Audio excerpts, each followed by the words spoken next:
Hello. This 2024 Honda Transalp is a disappointment 37 years in the making. I blame the EPA.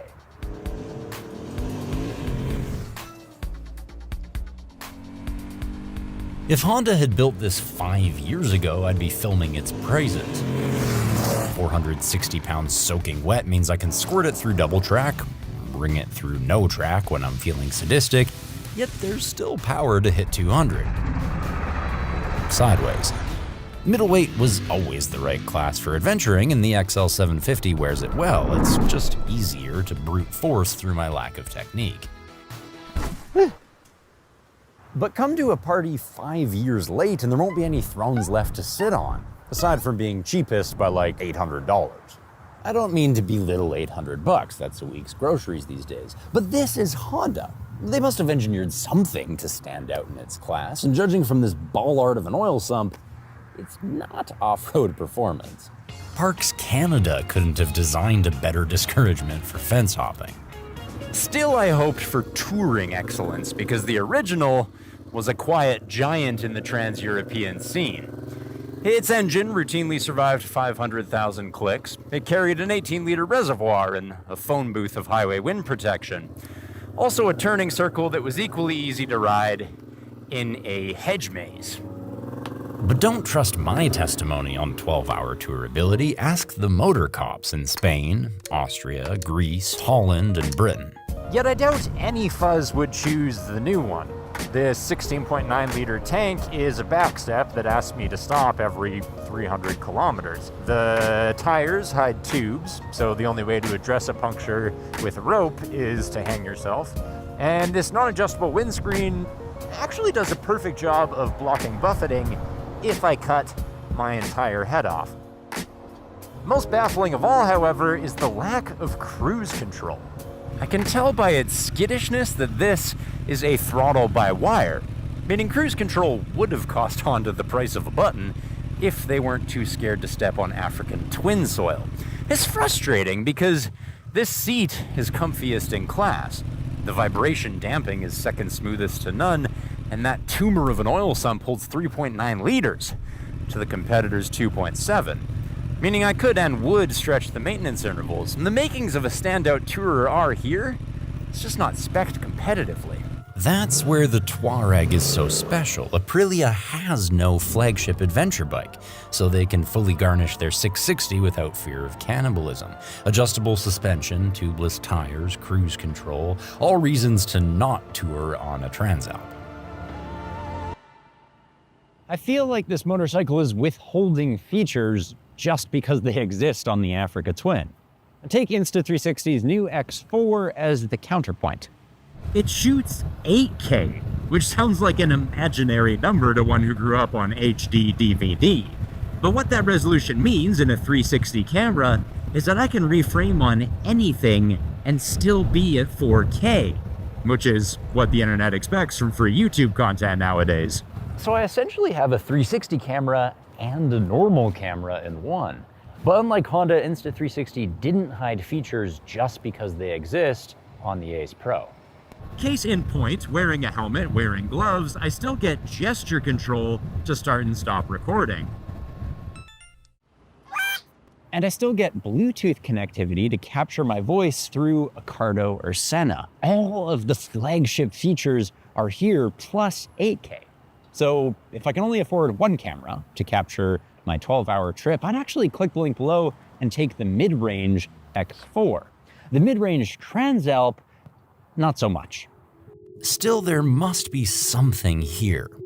The original had a racy style modeled in tribute to Honda's Dakar dynasty in 86, 87, 88, and 89. But this just looks like an Africa Twin that was abused as a child. I mean, given the heritage of retro rectangles and tobacco dustbins, why choose the CB500's squinty eye? And why take the NC750's pedestrian plastics? It would be like if Honda styled the new NSX after the Civic. Actually, it's exactly like that. Woo!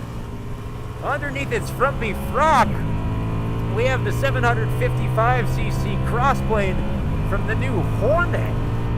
our Transalp is special at one thing. It's the sportiest oversquare of the bunch. These stubby pistons buzz up faster than any middleweight. Woo! Now, usually Honda engines are Twinkies. They taste a bit vanilla and last forever, but this one stings. Woo! Such rapid revving is why Honda spec the quick shifter. Woo! You gotta tap dance on a frying pan to keep this Hornet engine on the bike. I actually think it steers faster than the Hornet. It's a peculiarity of motorcycle engineering that sport bikes with their stubby clip-ons are usually slower to turn in. So having such wide counter-steering leverage on top of a true sport bike engine, that's a real novelty. Eee! Oh, what? Hold on. Huh? Where's my top end?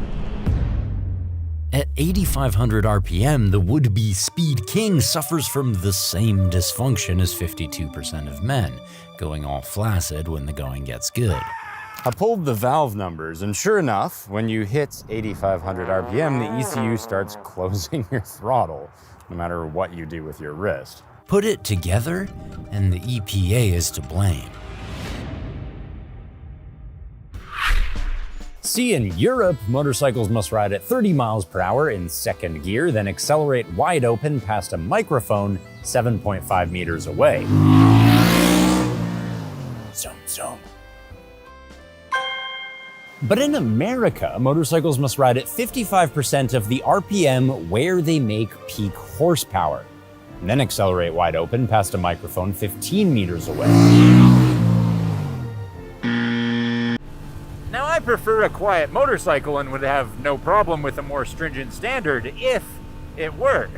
But North American bikes aren't actually quieter because, by the EPA's logic, they can make all the noise in the world at redline. As long as it's quiet enough at the RPM where it makes peak horsepower, it'll pass. A loophole that outlines the cheapest trick in motorcycle manufacturing. They code the ECU to close your throttle valves early. So the motorcycle makes its peak horsepower 1,500 RPM lower, cheating the EPA test to start at a lower volume and thereby pass. It's silly, but that's why the Transalp is so disappointing. It was designed to stand out as the 90 horsepower middleweight, the Queen Hornet of twisty roads that can still hang with T7s and Tuaregs everywhere else. And in Europe, it is exactly that. But thanks to EPA Title 40, Chapter 1, Subchapter G, Part 205, Subpart D, Appendix 1, we get just another 80 horsepower middleweight with a weird power curve and an $800 discount. Some say you could take that $800, get an ECU flash, and make the bike how Honda meant it to be. Some say that would make it illegal on public roads, but some say there's no way a cop could tell. All I can say is, thanks for watching. Offcuts are brought to you by the Insta360 X4. Now first, this undampable pogo stick is so awful that when I saw this hard, soft casting above this plastic plug, I actually tried turning it. It's not an adjuster, and it sprayed nitrogen-propelled 5W on my favorite shirt. A second, blowing the dust out of the air filter requires the removal of this fairing, this side panel, that side panel, the seat, the dashboard, and the tank. So as a Ducati fan, I have to say that's pretty convenient. Thanks to the Insta360 X4 for capturing the entire world in 8K, so I can quickly shoot stuff I didn't have time to film otherwise. Click the link below if you happen to want a camera that does a bit of everything.